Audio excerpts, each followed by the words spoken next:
Bienvenidos to Season 3 of Humans in Accounting podcast.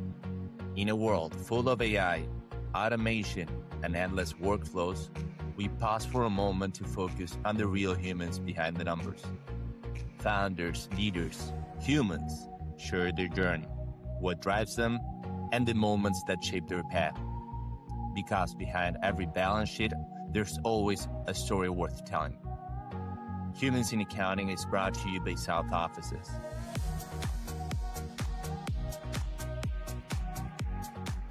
Hello, everyone, and welcome to a new episode of Humans in Accounting, where leaders, humans share their stories behind their spreadsheets.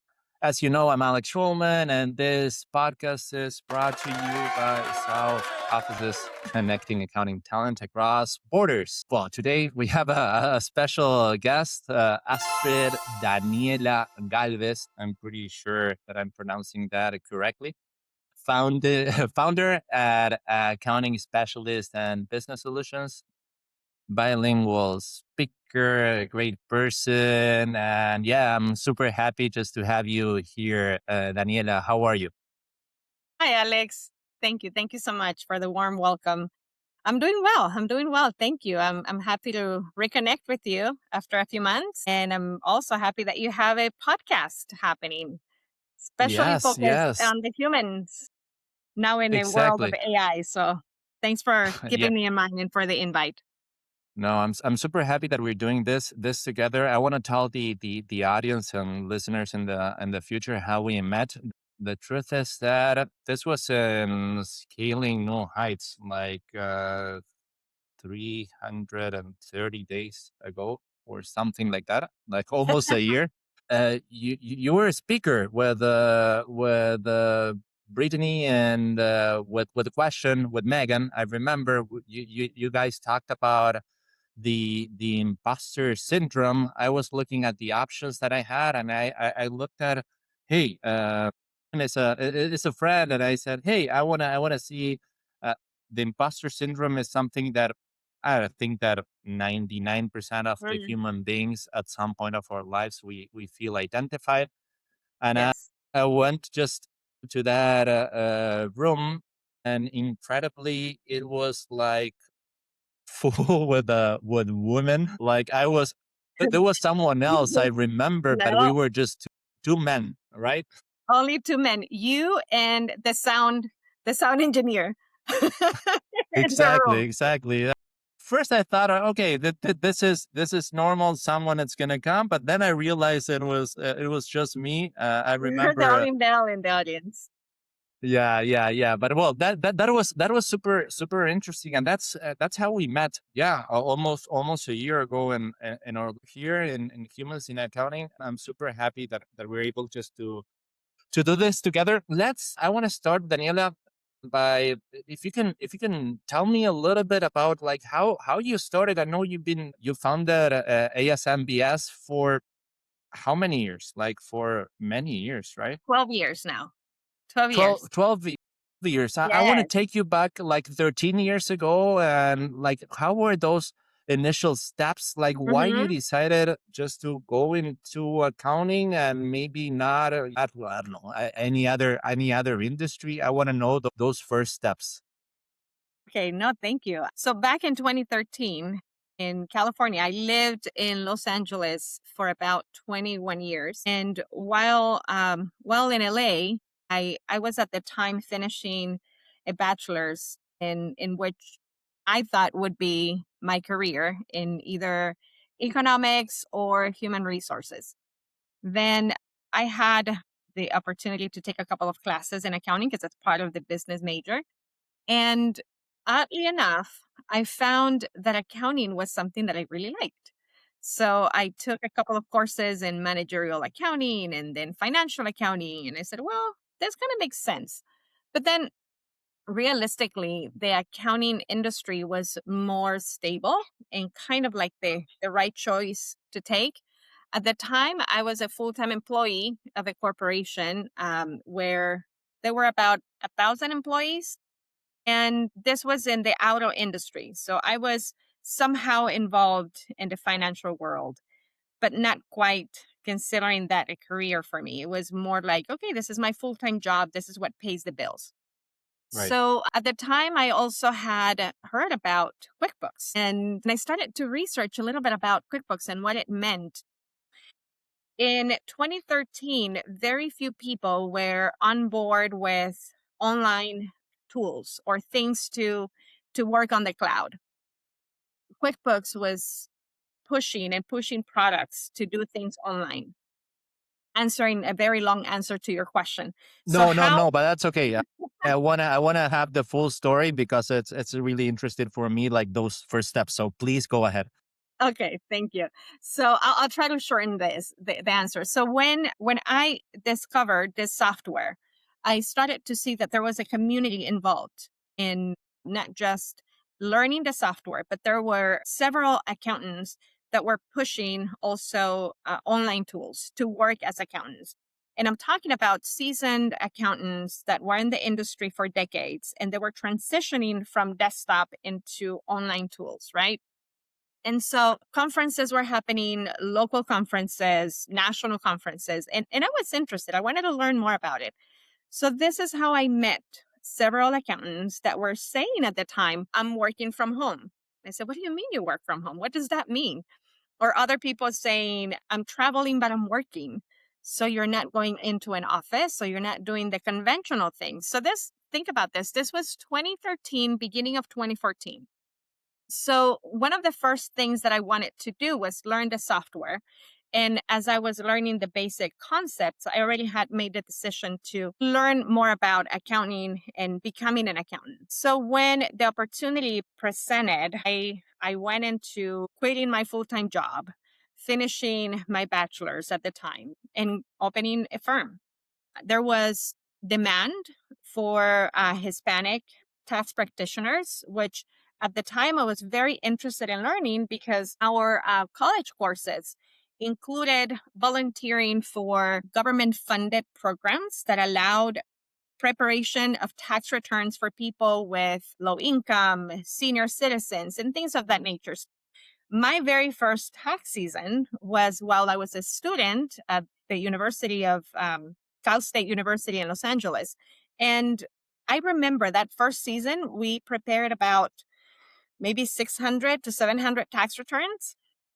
And it was fast paced. It was really quick. And oddly, but truly, I liked it. I liked the fast paced scenario. So at that moment, I figured, okay, yes, I do want to open a practice that has to do with tax services and the use of online tools that involve things like QuickBooks. And at the time, it was just QuickBooks Online. It was a new thing that was happening.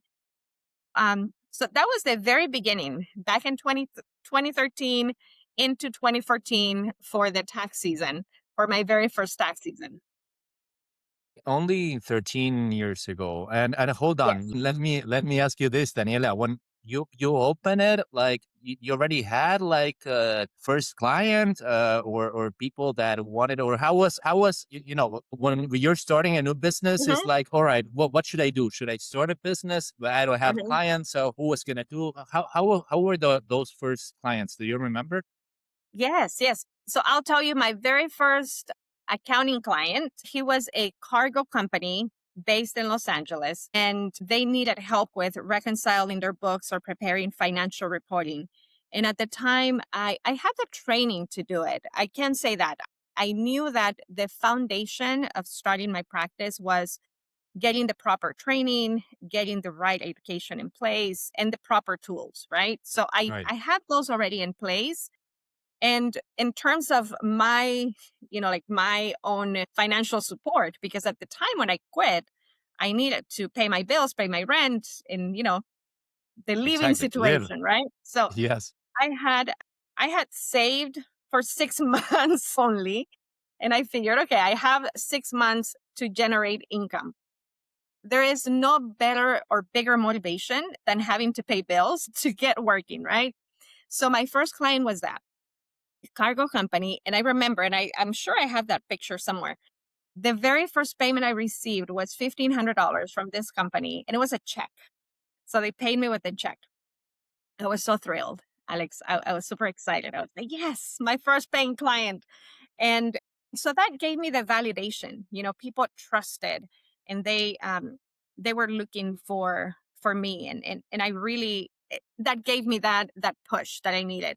So then I moved into helping people with individual tax returns, because I was going right into the 2013 2014 tax season.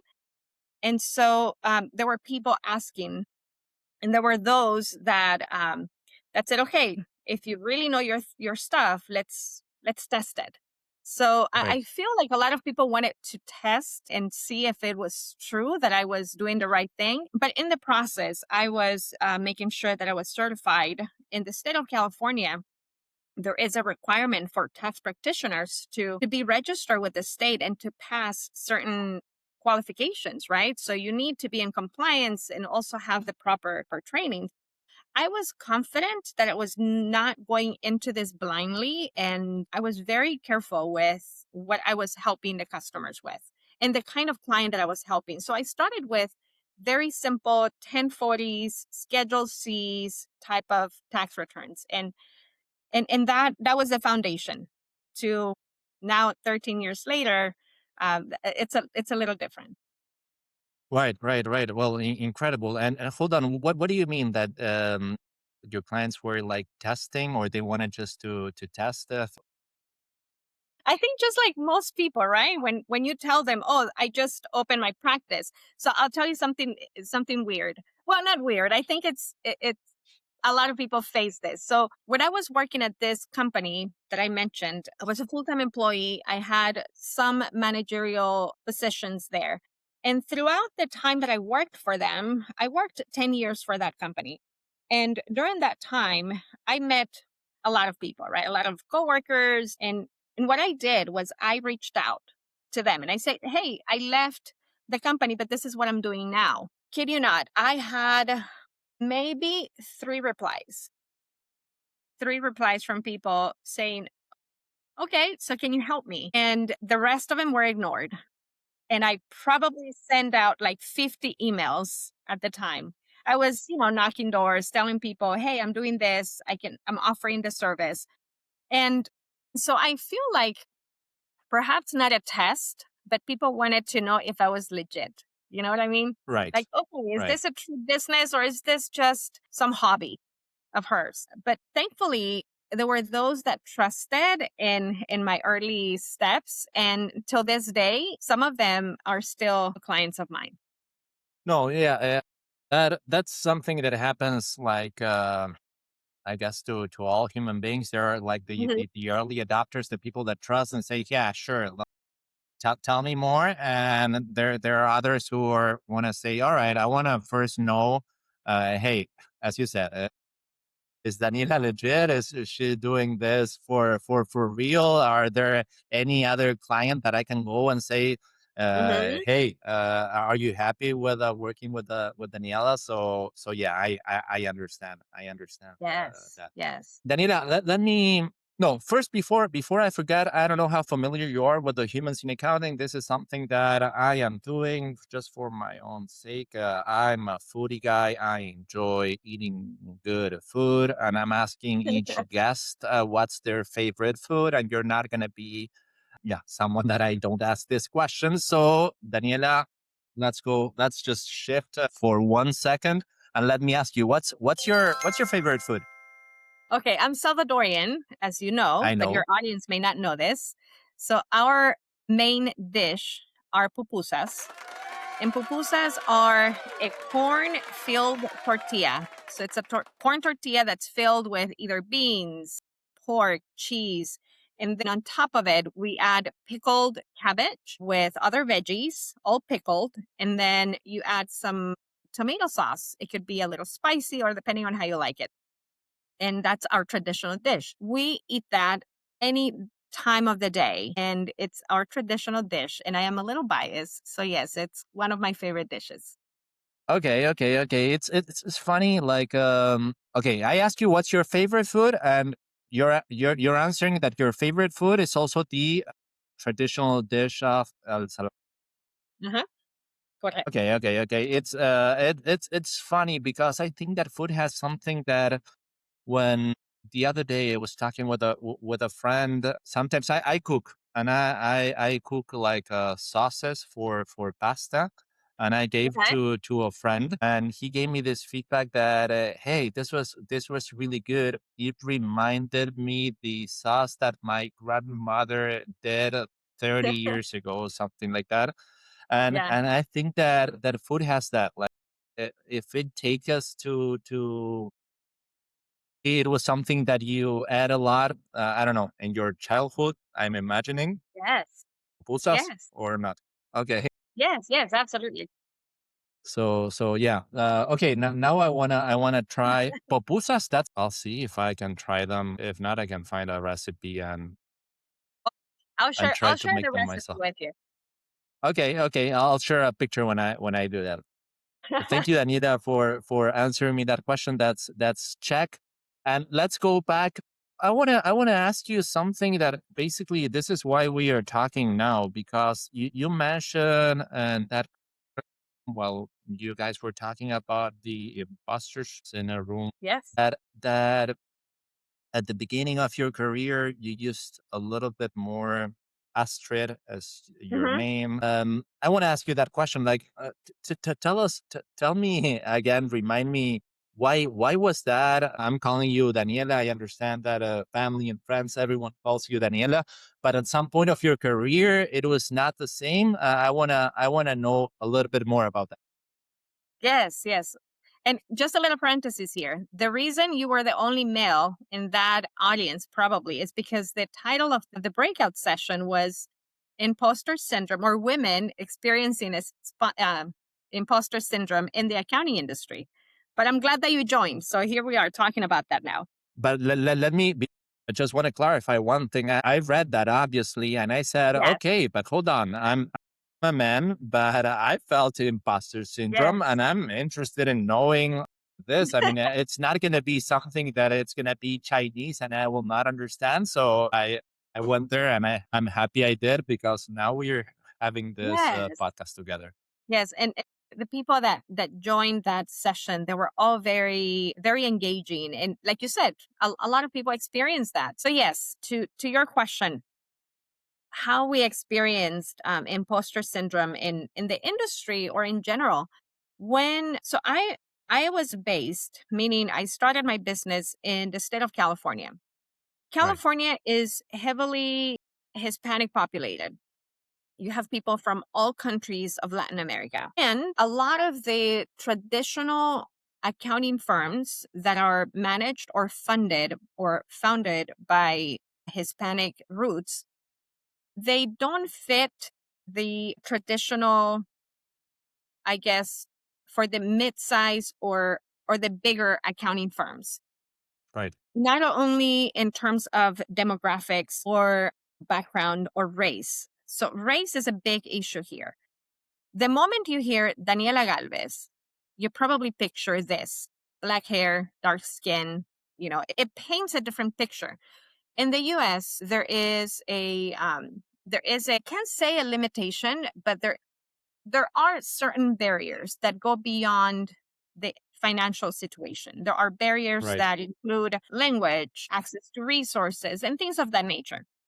So when I was helping small businesses that are Hispanic, it was very comfortable to talk to them because we share similar roots and similar background and interest and so on. But the moment I talk to a non Hispanic business owner, or I try to approach a non Hispanic business owner or a potential client, they even had trouble pronouncing it. Oh, Daniela Galvez or Hmm. Daniela or Danny, things of that nature that made me realize, okay, at some point, maybe my name is making it difficult for them to see me, the professional. And so I started to use Astrid D. Galvez. And whenever I said Astrid, oh, where's your name from? Is it from Norway? And I would say, oh, I have no idea, because truly I have no idea where my parents get that name from. But it kind of opened the window to and stopped people from trying to pronounce my name, and it went straight into the conversation that I wanted to get started with. So it became Astrid Daniela Galvez because it prevented them from wanting to pronounce it correctly. And we went straight into, this is me, the professional. What you need to talk to me about is accounting, not how to pronounce my name or where my name is from. Although I love both of my names, but Uh, yes, it became a little bit of a barrier at some point. I can feel so identified. I don't know if you know, but my name is Alejandro Roman. But I've worked I don't know for how many years with the US. Huh? So at some point, well, my family and friends they called me also Alex. So I said, hey, I'm just gonna go with Alex. I mean, Alex is definitely, I mean, something or a name that it's easier just to pronounce for Yes. for an American than Alejandro. Then there was this song of Lady Gaga that it made it a little bit more popular. The name Alejandro. Yes. But yeah, I understand. I understand what you're saying, and well, that's super interesting just to know that. And now going back to your business, like now, do you work with a specific niche, a specific type of client? I understand that you work a lot with yeah, with the Latin community, but what's like the typical your typical client. No, Yes. And I'm going to call you Alejandro from now on, now that I know. you can, of course, yes. Okay. Okay, Alejandro. So, with our current client or our ideal client is the small business owner of a minority group, not necessarily Hispanic, but minority groups, and typically under 20 employees. With, Hmm. if we were to measure that in revenue, under 5 million revenue, we we work with people that are comfortable with online tools or platforms that allow us to interact with them without having to be present in an office.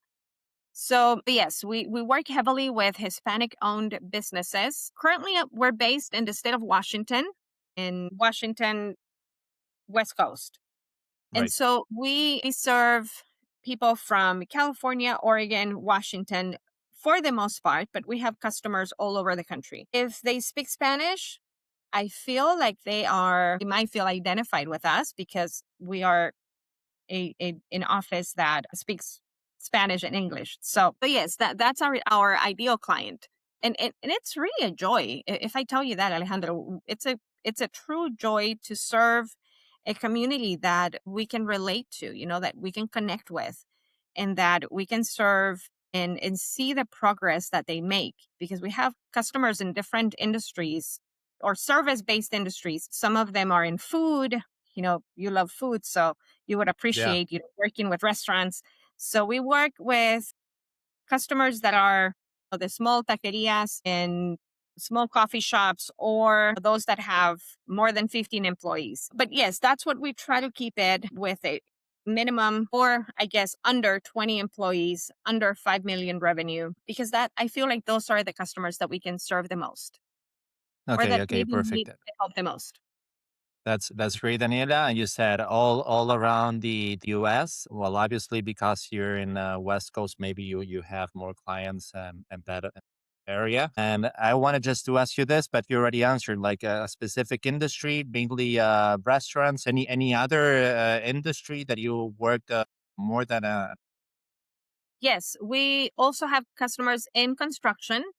And construction involves drywall, siding, different types of contracts that they do, subcontractors and fully contractors. So, yes, we have landscaping customers, service based, such as consulting groups, and I think that's the majority of them. Very few are inventory based. Very few, very few of them, and we're very selective because if I tell you honestly, I avoid inventory. right? I feel like our industry is. has the luxury of being selective, and I enjoy working with the service-based industries. Okay, that's great. Let me ask you this one. Well, you've been in business for over 13 years now. If I push you and if I ask you for just, and you can only pick one, all right? Don't tell me two or Hmm. three, but if I ask you for one big milestone, one achievement that you got, it could be, well, it could be whatever. Well, what's the first thing that comes to mind? This was a big one for me at the beginning of my business because I think it's what motivated me to go for it. And it was not having to request PTO or paid time off, not having to fill out the PTO form and ask for someone to approve my time off. That was huge. For me, it was like, okay, this is it. This is why I need to keep doing this because I can take time off when I need it. That's a great answer. I'm so happy you gave that answer because it's true. It's true. And those are the things that's why we are humans. That's why those are the small things that are really important for us. And so I'm super happy you gave that answer because it's true. It's something that maybe if we're working for someone else, we know that's the procedure. But that's a super big milestone. I'm happy you accomplished that and you shared that with me. Daniela, I'm sure there are people in the future watching this in YouTube or listening this while they're running in Spotify or Apple Podcasts or any of our platforms. And they're super intrigued and now they want to just to reach out with you because they want to talk with you or maybe because they want just to be a new client. What's the best way they can reach out to you? What's a good way just to reach out? Yes. So I'm often on LinkedIn. You can Hmm. find me on LinkedIn under Astrid Daniela Galvez. Yes. And um and also via email. Shoot me an email. I reply to emails, believe it or not. It's Perfect. not an Perfect. AI it's not an AI automated message. It's me actually typing a reply. So shoot me an email. The email Okay. is Daniela at asnbs.com.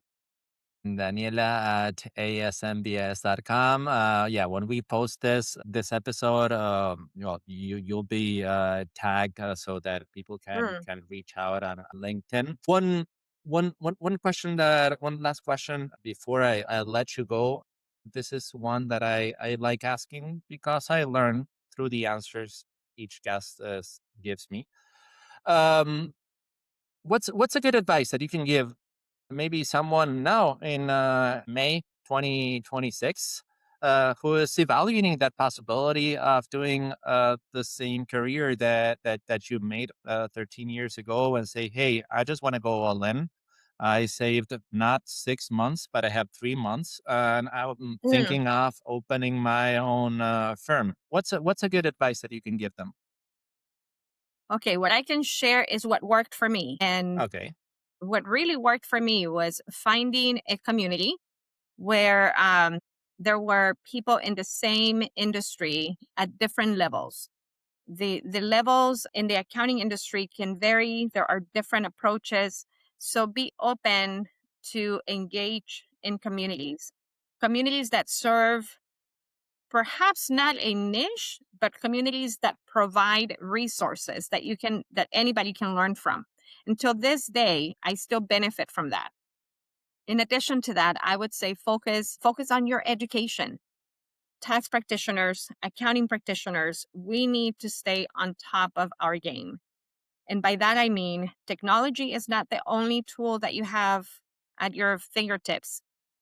Right. We need to stay on top of our compliance, our credentials, find a community that also supports and provides resources for education. We need that. And what also worked for me was connecting closely with a community that I wanted to serve.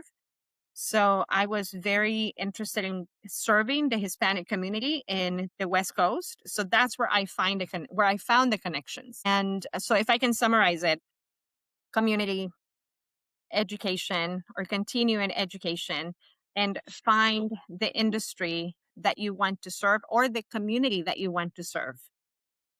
Yeah, that's great. Niche have well, connect with people. Connect with people is so important. Going out there, just if it wasn't for me, probably because I approached you after Mhm. I saw that, probably we wouldn't be here having this cool podcast. So yeah, that's really good advice. Now, yes, last one. Plans for the future.